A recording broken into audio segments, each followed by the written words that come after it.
번 돈 토해내라. 직장인 정말 화났다. 이게 무슨 말일까요? 바로 이겁니다. 이거. 더불어민주당이 횡재세법을 발의를 하니까 직장인들 사이에서는요, 도대체 이게 뭐하는 작태야, 이렇게 이야기합니다. 작태라고.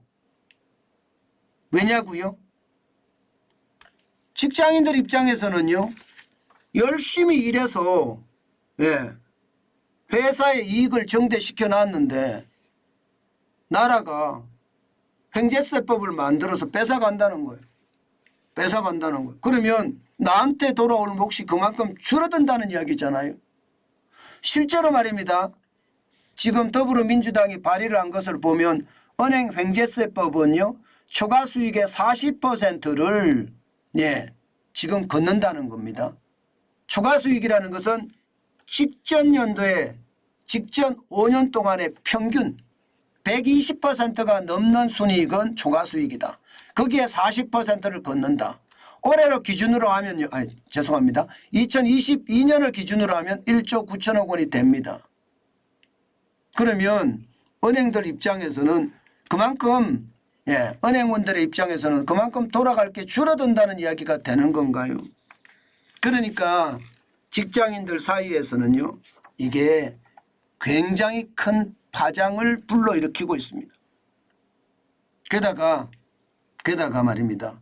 아니, 유럽에서 하는데 우리가 하면 왜 안 되냐? 여기에 대해서도요, 직장인들은요, 이재명 대표가 뭘 모르고 하는 이야기다. 지금 유럽이 실질적으로 횡재세 도입을 했다. 그래서 유럽의 경제가 어떻게 됐느냐? 유럽의 경제가 완전히 꼬꾸라졌다. 말도 못하게 꼬꾸라졌다. 보시다시피 말입니다. 지금 2021년 4월부터 말입니다.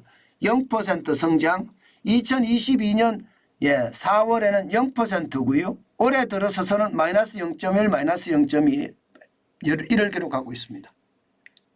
그 정도로 말입니다. 유럽의 경제가 최악이거든요. 물론 뭐 횡재세만 여기에 영향을 미친 건 아니겠죠. 그러나 분명한 것은요, 횡재세도 유럽 경제에 영향을 미쳤다는 겁니다. 실제 말입니다. 실제 횡재세를 걷는다고 하니까 이제 말입니다. 정유사부터 시작을 해서 난리가 났어요. 이게 앞으로 정유사 고유가 이익을 많이 취했으니까 돈 내. 은행 이자놀이 했으니까 돈 내. 세금으로 초과 수익의 15%, 20%, 30% 걷자고 이야기하니까 돈 내라는 겁니다. 그런데 여러분, 이렇게 내면 국민들의 불안이 사그러질까요? 저는 그렇게 생각하지 않아요. 왜냐고요? 여러분, 대한민국하고요, 유럽하고 근본적으로 틀린 게 있습니다. 근본적으로 틀린 게 뭐냐? 예를 들어 은행으로 가자고요. 은행만 하더라도요, 은행의 전체적인 말입니다. PBR이라고 이야기하는 주가 순자산 비율이 어느 정도 될까요? 은행이. 쉽게 말하면 자산 대비 주가가 비율이 얼마나 될까요? 이거 0.3배예요. 0.3배. 아니, 주가를 1로 봤을 때 자산이 1이 돼야지 이게 좋은 거거든요. 아니 뭐 자산과 뭐 저포주가 좋다고 하긴 하지만, 저피별주가 좋다고 하지만 1 됐을 때 그게 일반적으로 말입니다. PBR이 뭔가 균형점을 찾았다, 뭐 균형점이라고 하긴 그렇고요. 어쨌든 1이 되는 게 일반적이에요. 1이 되는 게 일반적이다. 일반적이다는 설명은 좀 제가 틀린 것 같으네요. 일반적이기보다는 뭐 1이 되는 게 정상이다. 정상이다. 이렇게 생각할 수 있거든요. 그런데 우리는 기본적으로는 0.3배고요. 영국이나 또 일본 같은 경우는 0.5배입니다. 다시 말해서 자산이 우리보다 월등하게 많아요. 은행권의 자산이. 게다가 말입니다. 정유업계 이러면 여러분 이게 문제가 심각해집니다. 우리나라 정유업계 중에 말입니다. 유전을 갖고 있는 기업이 몇 개나 될까요? 없습니다. 유전을 갖고 있는 기업이 어디 있습니까? 갖고는 있지만 아주 유럽에 비해서는 굉장히 적죠. 결국 말입니다. 우리나라 정유업계는 이게 유전을 개발해서 이익을 내는 게 아니라 정제마진을 가지고 정제마진이라는 게 기름을 사와서 이게 분리해서 파는 게 이게 요 과정을 정제마진이라고 하는데 정제마진을 가지고 이익을 내는 거거든요. 그렇기 때문에 말입니다. 근본적으로 다르는 유럽과 근본적으로 다르다. 게다가 말입니다. 유럽이 정유업계에 이게 에너지 기금 내지는 횡재세를 부과하는 이유는요. 탄소를 줄이자는 전제가 깔려 있습니다. 우리 지금 그게 아니잖아요. 우리나라는 탄소를 줄이자는 개념이 깔려 있는 것이 아니라 결국 그 돈 가지고 뿌리자는 이야기잖아요. 그 돈 갖고 뿌리자. 이런 이야기가 계속된다는 것은요. 결국 말입니다. 결국 횡재세라는 의미가 포퓰리즘이라는 이야기예요. 포퓰리즘. 이게 포퓰리즘이 만약에 이렇게 되잖아요. 이게 나라 경제를 망칠 수도 있습니다. 물론 은행권들이 이자 수익을 너무 과도하게 낸 거 맞아요. 이자놀이 했잖아요. 지금 2020년 대비해 보면 3년 새에 이자 수익이 42.72%가 늘어났어요. 이게 대출과 그리고 예금의 차가 예대 마진이라고 하는데 이 정도로 높았다는 이야기죠. 이 정도로 높았다. 높았다는 이야기죠. 그런데 올해는 지금 이자 수익이 58조 8천억 원. 진짜 대단하죠. 이렇게 되니까 이걸 가지고 말입니다. 은행의 어떤 경쟁력을 향상시키는 데 쓴다든가 아니면 저 돈으로 가지고 말입니다. 지역사회나 아니면 은행에 예적금을 하는 사람들을 위해 쓴다든가 이러면 박수를 받고 환영을 받을 만한 일이죠. 그런데 이게 뭐 쉽게 말하면 예적금이 이렇게 많이 들어와서 순이익을 냈는데 희망퇴직금을 막 5억씩 8억씩 줘서 내보낸다든가 아니면 성과급 잔치를 해서 직원들에게 200% 500% 1000%씩 성과급을 준다든가 이런 문제가 생기니까 코 묻은 돈 뺏어서 이게 자기들만 이익을 낸다. 이런 불만들이 굉장히 크잖아요. 그 문제 때문에 이런 문제가 나오게 되는데 국민들의 호응을 얻을 수 있습니다. 충분히. 그러나 정유사 같은 경우는 정유사는 그러면 어떻게 할 건가. 2022년에 12조 7,752억 원 이익을 많이 냈습니다.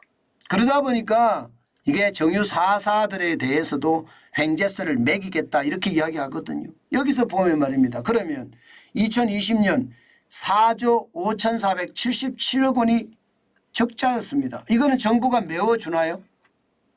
초과 이익을 가져갔으면 초과 이익이 안 될 때는 메워주지 않잖아요. 저는 이런 것도 반드시 생각해 봐야 되는 부분이고요. 또 직장인들은요. 그러면 이제 삼성전자도 이익 내기 시작하면 받아야 되겠네. 예를 들어 말입니다. 2021년에 1분기에만 1분기, 한 개 분기, 3분기죠. 3분기 기준으로 봤을 때 15조 8천억 원의 영업이익이 있었습니다. 그럼 이때 굳어야 되는 건가요? 지금 그러면 삼성전자는 지금 1분기가 2023년 1분기 6,400억 흑자밖에 못 냈는데 여기는 보충을 해주나요? 아니잖아요. 이렇게 말입니다. 기업들은요. 이익을 내서 그 돈으로 위기가 올 때를 대비해서 준비해 나가는 과정이고요. 또한 말입니다. 기술 개발을 해서 기업 기술 경쟁력을 그만큼 높여가려고 하는 어떤 필요입니다. 이것을 말입니다. 강제적으로 이렇게 맡긴다는 것은 어쩌면 말입니다. 어쩌면 진짜 최악이 된다는 이야기가 되는 겁니다. 최악이 된다는 이야기. 저는 이것을 보면서 예, 다시 한번 진짜 고민해야 된다. 이런 생각을 진짜 많이 하거든요. 그러면 현대자동차는 지금 이익을 많이 냅니다. 현대자동차는 1분기에 3조 5,927억 원, 2분기에 4조 2,379억 원, 3분기는 3조 8,212억 원입니다. 이대로 가면 올해 말입니다. 현대자동차의 영업이익이 지금 말입니다. 정유사를 넘어설 겁니다. 현대자동차 하나가. 예, 현대자동차 하나가 넘어설 거예요. 그러면 현대자동차는 예, 횡재세 내야 됩니까? 그러니까 직장인들이 불났다 화났다 이렇게 이야기하는 게 바로 이런 거예요. 일하는 사람들 입장에서 보면 이게 죽도록이라거든요. 진짜 대기업에서 일하는 사람들 월급도 많고요. 그만큼 말입니다. 일하는 양도 무지합니다. 그만큼 엄청난 겁니다. 그만큼 말입니다. 저는 그렇게 생각해요. 그 정도로 엄청난 일을 하면서 이게 횡재세를 걷어간다고 하니까 뿔날 수밖에 없겠죠. 저는 그렇게 뿔날 수밖에 없는 게 현실이다 이렇게 생각을 하고요. 저는 횡재세라는 게 이렇게 마구마구 걷어서 될 문제는 아니다. 예, 기업의 경쟁력이 안 그래도 떨어지는데 예, 우리 같은 나라는요. 모든 걸 수입해서 가공해서 파는 나라잖아요. 예, 그런 나라에게 횡재세를 부과한다는 건 저는 사리에 맞지도 않고요. 오히려 경제에 악영향만 줄 거라고 생각합니다. 사실 유럽 같은 경우 그렇잖아요. 지금 유럽은요. 최악이거든요. 제가 말씀드린 것처럼 진짜 최악이거든요. 그렇게 생각하면 여러분 이게 횡재세 같은 포퓰리즘으로 시장에 접근하잖아요. 나라 그냥 망하라는 신호다. 저는 그렇게 생각합니다. 나라 망하라는 신호다. 제발 정신 바짝 차려서요. 예, 시장에 좀 예, 제대로 된 사람들이 시장에 저는 많이 모였으면 좋겠네요. 최악의 상황이 아니라 말입니다. 예, 시장을 이해하고 나라 발전, 국민의 발전 꾀하는 사람들이 됐으면 좋겠습니다.